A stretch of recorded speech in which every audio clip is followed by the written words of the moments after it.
Écoutez cette déclaration assez étonnante de Poutine sur le thème certains soldats, on ne sait pas précis dans sa bouche, sont des mercenaires ou des volontaires français, combattent aux côtés, dit-il, de la Russie. Vous nous en direz plus, Sergueï, là-dessus. Il y a des gens qui ont partagé et partagent encore nos principes et nos valeurs, et qui sont à nos côtés. Aujourd'hui, des citoyens français se battent aux côtés de nos soldats. Dans le cadre d'une opération militaire spéciale. Ils ont baptisé leur unité Normandie-Niemen, comme l'ont fait leurs grands-pères et leurs arrière-grands-pères. Alors qu'on comprenne bien, un Normandie-Niemen, c'était ce bataillon aérien dont on a déjà parlé, que le général de Gaulle, le général de Gaulle avait voulu. C'est le seul régiment où des gens de l'Ouest ont combattu directement, physiquement avec des Soviétiques, et c'était des Français et des Soviétiques. Ils sont partis en Union soviétique, donc ils ont créé une base aérienne, et à partir de cette base aérienne, ils ont combattu aux côtés des Soviétiques. Il y a d'ailleurs 4 militaires français, 4 aviateurs français, qui étaient décorés héros de l'Union soviétique pendant la Deuxième Guerre mondiale au sein de Normandie-Niemen. Ça, c'est la grande histoire. Et déjà à l'époque, d'ailleurs, on voit qu'il y a des différentes manières de voir l'histoire. Les Anglais disaient c'est pas très bien de combattre avec les Soviétiques parce qu'ils étaient pour être alliés, mais enfin pas à ce point-là quand même. Mais allez, aujourd'hui, 2025, est-ce que c'est crédible qu'il y ait des mercenaires ou des volontaires français avec les Russes? En fait, les volontaires des étrangers, il y a des deux côtés. Il y a du côté ukrainien et il y a du côté russe. Du côté russe, il y a à peu près, côté russe, c'est même plus sûr. Il y a eu 1500 personnes qui étaient engagées côté russe. Et donc, d'ailleurs, les Français ne sont pas les plus nombreux. Les plus nombreux, c'était les Népalais. Après, il y a d'autres nationalités. Les Indiens, etc. On a vu les Coréens du Nord, mais là, c'est encore autre chose parce que là, c'est l'armée régulière, officielle de la Corée qui est combattue à côté des Russes. Mais là, Poutine parle des volontaires. Et donc, il y a un certain nombre de Français, on parle d'une centaine de personnes qui auraient créé un régiment. Mais d'ailleurs, ils mentent parce qu'en fait, en réalité, les aides correspondants ont dit que ce nom est venu très récemment et spécialement d'ailleurs pour cette fête de 9 mai. C'est venu en fait dans l'espace médiatique il y a seulement 2 jours avant Poutine, et que il y a une volonté en tout cas de chercher des appuis occidentaux. Regardez, il a l'Américain Oliver Stone là, qui était en visite à Moscou aussi. Guillaume. Oui, moi j'étais très surpris par cette annonce de Poutine parce que j'en avais jamais entendu parler. Ces 150 volontaires français. On peut imaginer que s'ils ont combattu, ça veut dire qu'il y a probablement eu, si ce n'est des morts, en tout cas des blessés, qu'on aurait eu des nouvelles par les familles, et que, par ailleurs, Vladimir Poutine aurait pu mettre en avant ça bien plus tôt.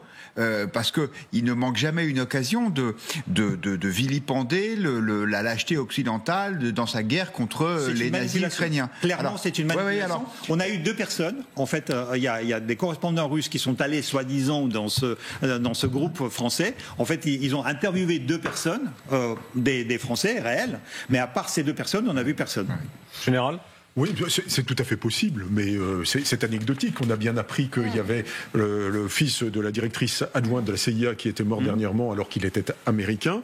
Pourquoi pas il n'y aurait pas quelques soldats de la division d'Asreich, mais de l'autre côté, vous voyez, ce genre de choses-là, qui combattent du côté des soldats perdus de la République, qui combattent du côté russe. Bon, c'est tout à fait plausible. Mais à mon avis, il n'y en a pas 200, parce que là, je suis tout à fait d'accord, c'est que s'il y avait eu des morts, on le saurait parce que ces morts, à un moment, vont revenir en France.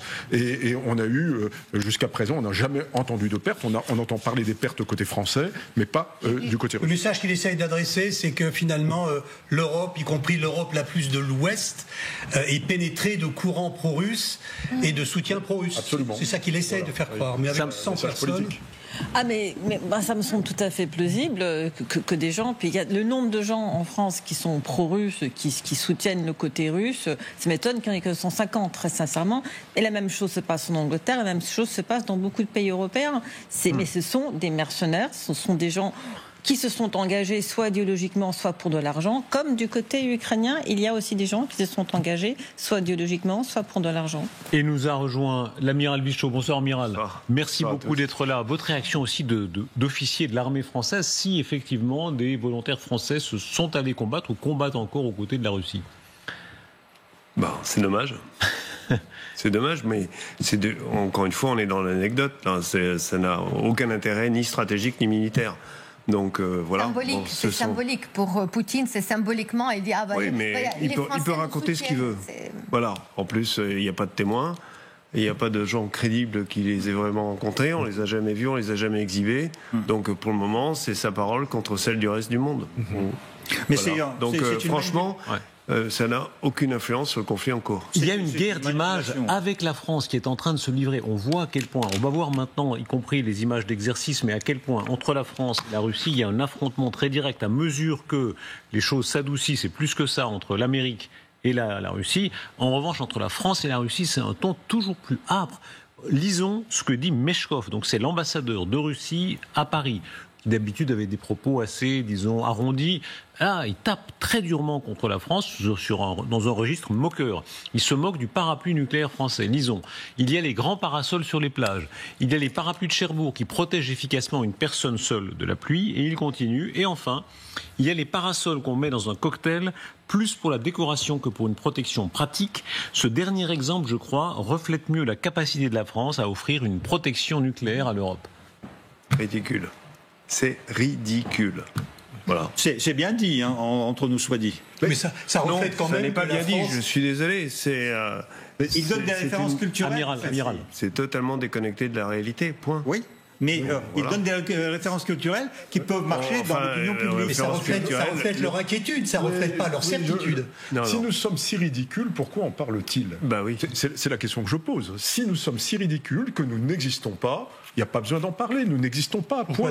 Nous sommes d'une quantité négligeable. Or, ils croient devoir nous expliquer que nous sommes ridicules. Ça prouve qu'ils ne le croient pas. C'est l'inverse. C'est un bel hommage à la puissance nucléaire française. Voilà, donc, surtout à son indépendance. À son indépendance, oui. Parce que c'est ça qui le gratte le plus, en fait. Oui. Parce que, effectivement, le reste est sous contrôle, en particulier en ce moment, du moins il l'imagine. Et par contre, la France, elle est imprévisible, comme toujours. D'ailleurs, déjà au temps de la guerre froide, les soviétiques disaient notre plus grande incertitude, c'est la France. C'est certainement pas la menace la plus forte, mais c'est la plus grande incertitude. Parce qu'on sait bien que les Français sont imprévisibles. Et là, le général de Gaulle, il faut toujours rendre hommage à quel point, là, il y a un héritage gaullien très spécifique. Pas seulement gaulien, on avait commencé la bombe 4e avant, République. Oui. Oui, mais effectivement, c'est lui qui l'a mené à bien, c'est lui qui a voulu faire les essais, c'est lui qui les a conduits jusqu'au bout, et c'est lui qui a inventé la loi de programmation militaire pour qu'on puisse créer la force de dissuasion. Sur le ton... Et la doctrine aussi. Et la doctrine. Sur le ton, il est un peu aidé. Anti-français, sur le ton anti-français, je suis très impressionné. Jamais lu ce type de déclaration ici de l'ambassadeur de Russie en France, quand il s'en prend, l'idée du parapluie nucléaire. Ex-ambassadeur ou ambassadeur? Non, actuel. On voit à quel point pour lui, le projet dont parlent certains d'une dimension européenne de la dissuasion est un point qui pique. Oui, ça pique d'autant plus qu'il va se retrouver avec un autre interlocuteur que les États-Unis d'Amérique. Donc c'est bien ça qui est gênant. Et c'est pour ça d'ailleurs que dans toutes les relations internationales qu'on voit aujourd'hui, la Russie essaie de mettre l'Union européenne à chaque fois de côté.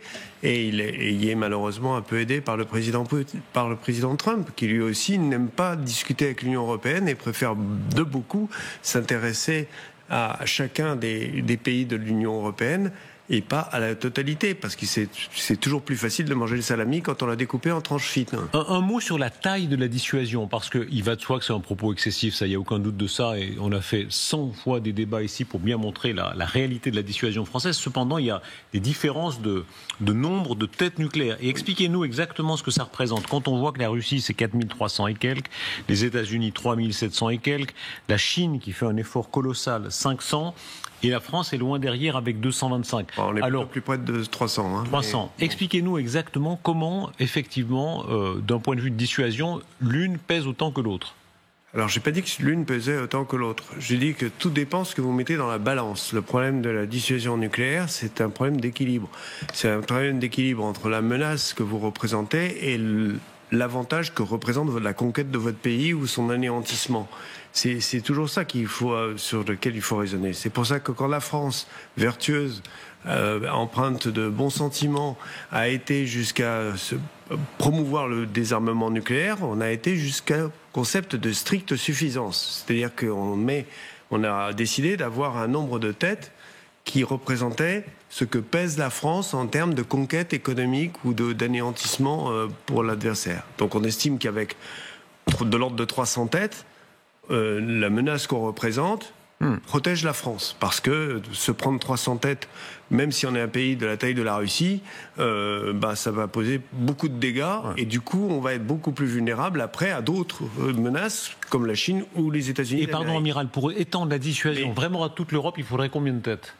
Alors là, c'est pas du tout pareil, parce que là, on va raisonner en termes de puissance économique, de surface de territoire, et là, effectivement, mais ça, c'est mon avis personnel, c'est pas la doctrine française, c'est mon avis personnel, je pense qu'il faudrait qu'on monte, un peu comme les Chinois, qu'on se rapproche plutôt des 2000 têtes. 2000 têtes, moi, là, ça... 2000, c'est beaucoup. 2000, ça me paraît beaucoup. Non, mais je veux dire, 2000, aujourd'hui, on n'en est pas capable comme ça, c'est strictement impossible. Il faudrait combien de temps ? Je ne sais pas. C'est pas. Ce que vous dites est vraiment très intéressant. Et je salue la clarté de ce que vous dites, amiral. Vraiment, je suis très impressionné de voir à quelle liberté de ton vous parlez, parce que vous expliquez très bien à quel point la France est très bien défendue, mais pour un parapluie européen, c'est une autre dimension. Pensez toujours que par la Russie et les États-Unis, ils ont de l'ordre de 4000 têtes. Pourquoi ? Parce qu'ils ont deux adversaires sur deux théâtres complètement différents. C'est-à-dire qu'ils ont à se défendre contre les États-Unis d'Amérique et contre la Chine, ça c'est la Russie. Ils ont à se défendre contre la Chine et contre la Russie, ça c'est pour les États-Unis d'Amérique. Nous, en principe, si on considère que l'Europe, pour le moment, notre menace, c'est pour le moment, encore une fois, que la Russie. C'est pas encore la Chine ni les États-Unis d'Amérique. Donc on n'a qu'un seul théâtre à gérer. Bon, après, on est un peu concerné par le théâtre Pacifique, mais un peu concerné, parce que ce qu'on a dans le théâtre Pacifique, c'est pas du tout du même ordre que dans le théâtre européen. Il faut être très attentif par rapport à ces chiffres, parce que ça, ce sont les chiffres globaux. Surtout, pas pour la France, parce que la France possède ces 3 têtes, et ces 300 têtes sont fonctionnelles. Tandis que les États-Unis et la Russie, je vous rappelle quand même qu'ils ont signé l'accord SALT 3, sur lequel ils ont dit qu'ils ont limité à 1550 têtes chacun. 1550 dans les textes chacun, et 700 vecteurs de portée de ces têtes. Et en fait, en nombre de vecteurs, ni les États-Unis ni la Russie n'arrivent pas à avoir les 700 vecteurs autorisés par ce traité. Ils arrivent plutôt à 600. Et en fait, les autres têtes qu'ils ont, c'est les têtes qui sont stockées quelque part, mais on ne sait même pas s'ils sont utilisables. Parce qu'en fait, la France a dit déjà que chaque année, pour maintenir ces 300 têtes, elle dépense 3 milliards par an pour les maintenir en capacité. Les Russes, imaginez avec les 4000 têtes qu'ils proclament, donc 10 millions d'euros par tête, ça veut dire 40 milliards pour maintenir. Un mot de l'amiral et on avance. C'est un tiers de leur budget militaire. Il faut comparer des choses comparables, et que la puissance en parité de pouvoir d'achat n'est pas la même de part et d'autre. C'est-à-dire que pour nous, on fait des choses très bien, avec énormément de précautions, avec énormément de mesures de sécurité. Les Russes ne le font pas de la même façon. Donc déjà là, vous avez des économies d'échelle absolument considérables. Maintenant, ce qui est vrai, c'est qu'effectivement, toutes les têtes annoncées ne sont pas opérationnelles. D'ailleurs, toutes les têtes annoncées, on est plutôt de l'ordre de 6000 que de l'ordre de 4000. Et il est vraisemblable, effectivement, qu'il y a plutôt de l'ordre de 2000 têtes opérationnelles. Mais 2000 têtes, c'est déjà tout à fait considérable. La Russie face à la France qui multiplie les démonstrations de sa force, pas seulement de dissuasion nucléaire, mais de dissuasion classique. Regardez ce clip. La France ne va pas aller contre la Russie seule. Ça, c'est parfaitement clair. Le président l'a suffisamment répété. Regardez et écoutez cette séquence. C'est la Marine nationale qui montre les Rafales embarqués dans le porte-avions Charles de Gaulle, déployés pour s'entraîner au combat, avec cette fois les homologues australiens. Et là encore, on est dans la dissuasion, alors pas nucléaire au sens strict, mais classique.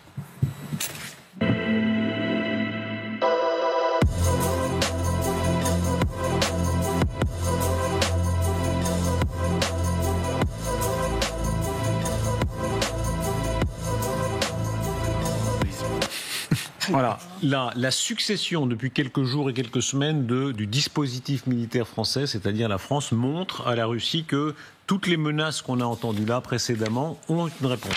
Oui, absolument. Donc ça, c'est vrai dans le Pacifique, mais là, c'est pas la Russie, véritablement. C'est plutôt la Chine aussi. Oui, il y a la Chine, bien sûr. C'est quand même avec l'Australie, Quand etc. on est avec l'Australie, on parle de la Chine. On voit bien quand même la menace systémique et pas immédiatement la Russie. Par contre, il y a aussi des exercices qui se jouent en Roumanie, dont on parlera peut-être. Et là, effectivement, c'est la réassurance de l'OTAN, et c'est donc la façon de muscler le flanc, est de l'OTAN. Dans le Pacifique, il y a la Corée du Nord qui, je vous le rappelle, est un allié déclaré de la Russie. Donc le fait qu'on aille agacer la Corée du Nord est aussi quelque chose qui pèse contre la Russie.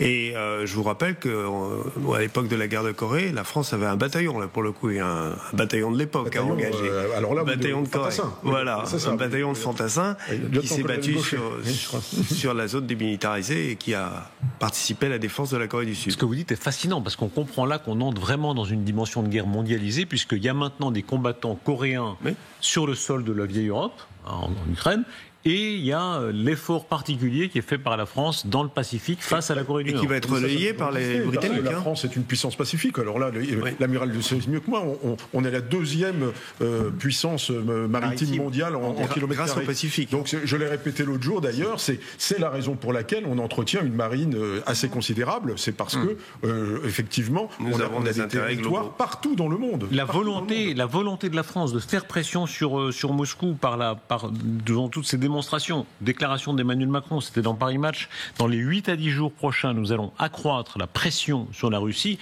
Il n'était pas allé plus loin dans l'explicite de cette phrase, mais enfin, ça veut bien dire que par la force militaire, par l'économie, par la pression politique, la France veut montrer qu'elle est sans doute le fer de lance face à Moscou. Qu'elle est résolue. Et peut-être aussi par l'annonce de quelque chose, d'une aide supplémentaire à l'Ukraine, dans quelque forme que ce soit.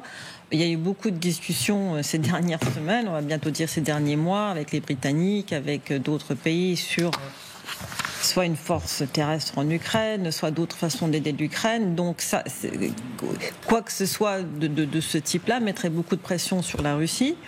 Est-ce que c'est aussi l'annonce d'une alliance beaucoup plus formalisée entre le Royaume-Uni et la France sur les domaines de défense? Et il faudra voir, ce que ce sera, et aussi si ce sera annoncé aux alentours du 9 mai aussi. Effort sur tout le flanc est de l'OTAN. Regardez la carte, repassons par la carte pour voir la séquence suivante, c'est-à-dire qu'il y a l'effort, regardez, dans la Baltique, l'aviation française, c'est cet exercice Pégase 25 dont on a déjà parlé.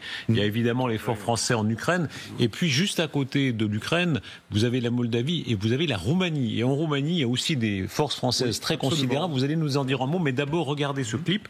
C'est le clip, pas seulement au nom de la France, mais au nom de l'OTAN et du groupement d'infanterie qui se trouve là-bas, en Roumanie.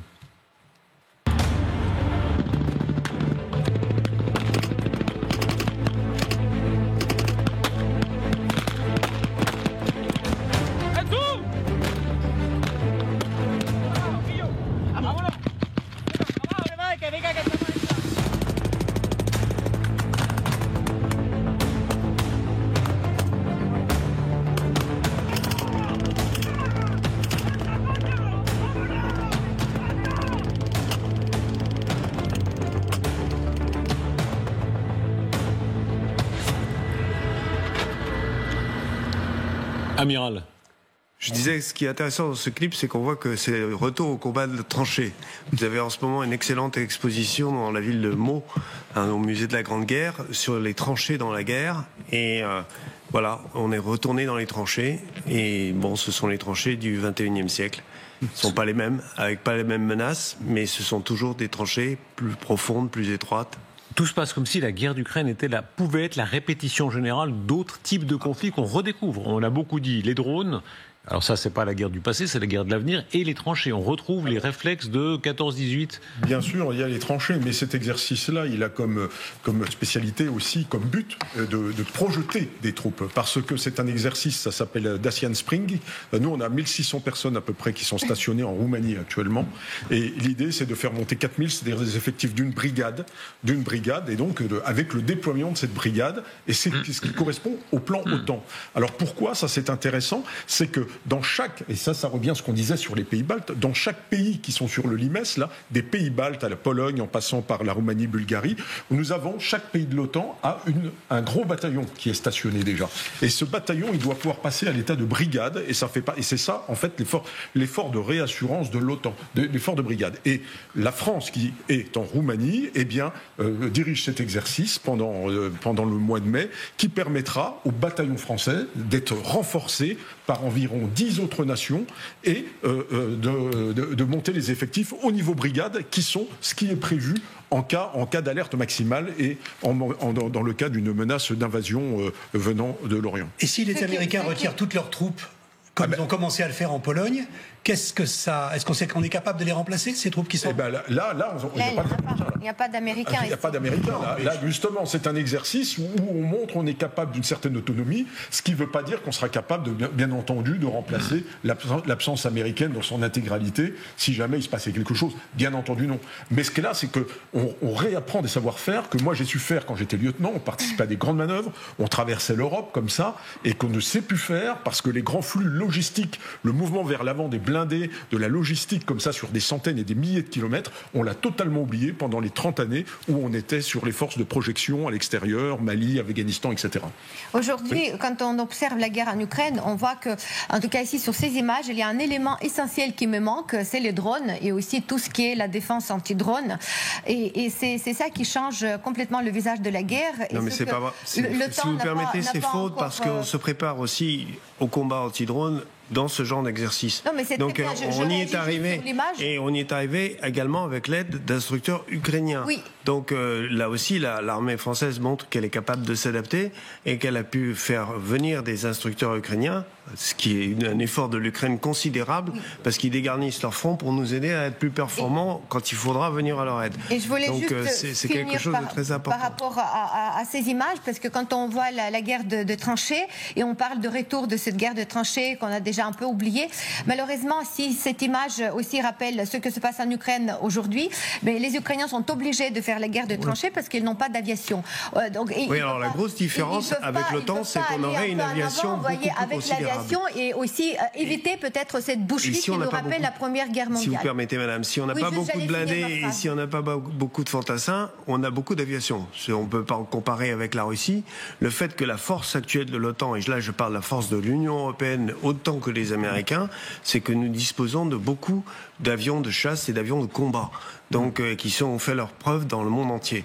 Donc ce sont ces avions-là qui apporteront certainement un avantage décisif si jamais l'OTAN devait être engagé. Et la France, c'est les Pégase Nord notamment qui permet de tester cette projection rapide à partir de la France et de l'Europe et des Royaumes-Unis d'appareils en Baltique. Est-ce que la France, le Royaume-Uni, les Allemands, etc. sont prêts à aller plus loin, c'est-à-dire à combattre sur le sol même de l'Ukraine, ou en tout cas à être des troupes de maintien de la paix prêtes à combattre si les Russes devaient réattaquer après un cessez-le-feu? Vous savez combien là, le débat a enflammé l'Europe entière. Aujourd'hui, c'est le Times qui donne un certain nombre de nouvelles qui sont plutôt en retrait. L'Europe aurait du mal à déployer 25 000 soldats sur le terrain en Ukraine. Les espoirs des chefs de la défense d'une force de dissuasion ne se réaliseront probablement pas, selon les sources du journal. L'Europe aurait du mal à rassembler collectivement 25 000 soldats parce que ces armées sont sous-équipées et sous-financées.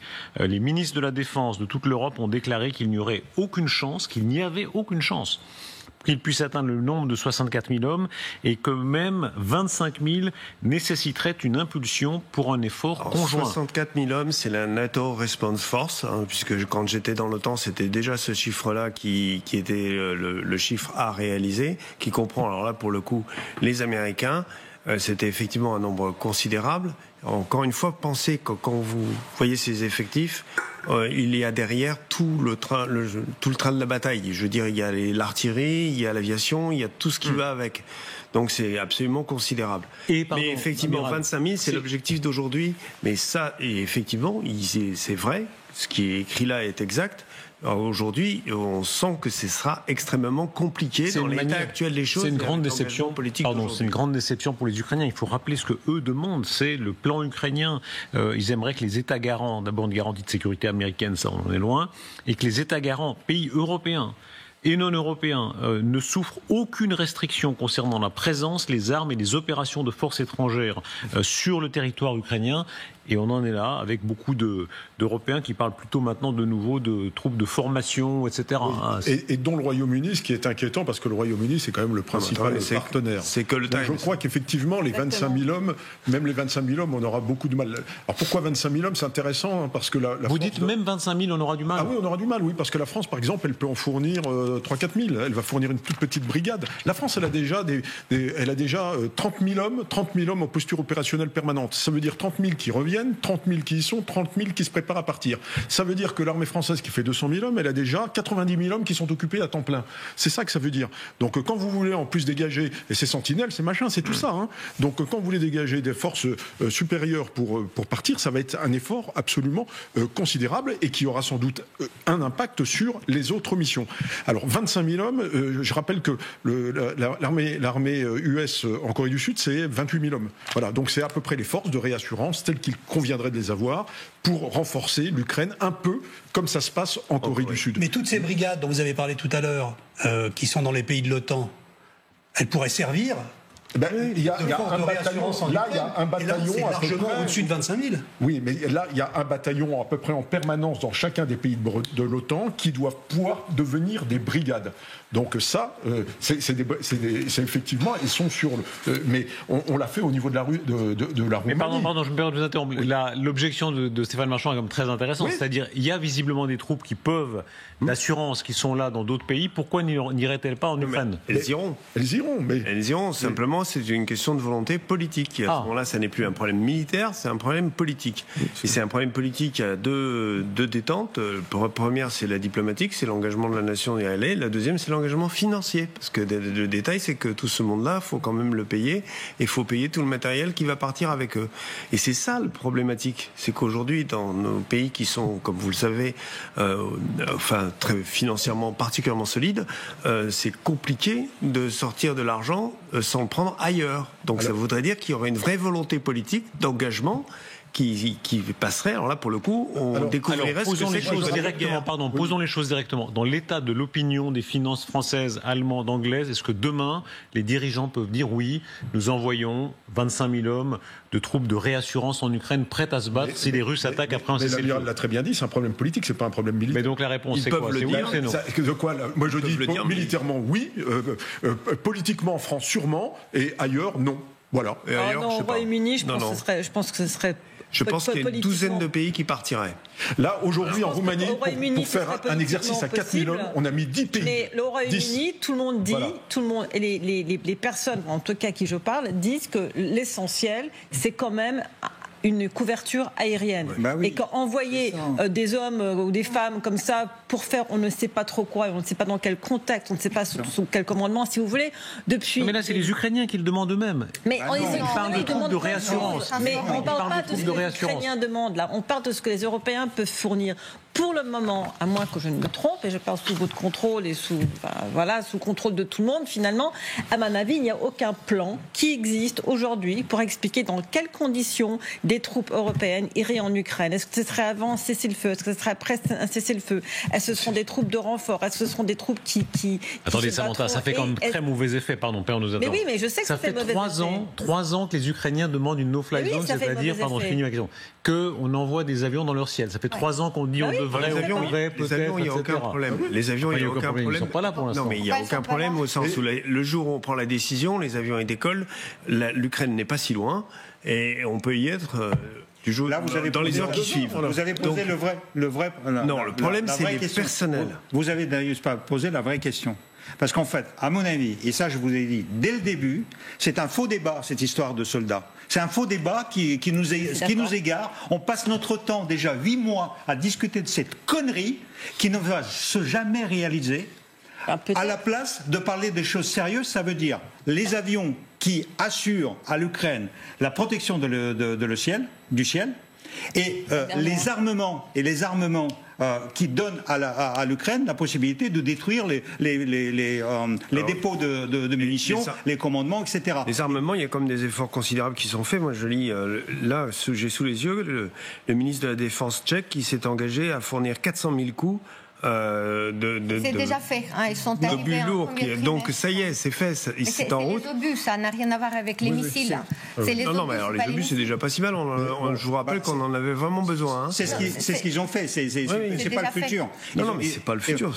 C'est actuellement. Le président tchèque a promis de trouver 1 million d'obus. Il a trouvé 400 000. Et tu veux dire que la force de réassurance pourrait n'être constituée que d'avions? Bah oui. Non, mais vous savez, il faut. Politiquement, il faut des. Est-ce que je peux parce que préciser quelque chose? En même temps, amiral. Général. Oui. La force, elle a besoin d'une marine. D'ailleurs, je crois que la Turquie s'est proposé éventuellement. La force, elle a aussi besoin de troupes au sol. Parce que on ne gagne pas une bataille au sol. Si les Russes attaquent, on pourra leur faire du mal. Mais si les troupes avancent, elles avancent. Je veux dire, une bataille, à un moment donné, il faut des troupes au sol pour arrêter. Les Ukrainiens sont là.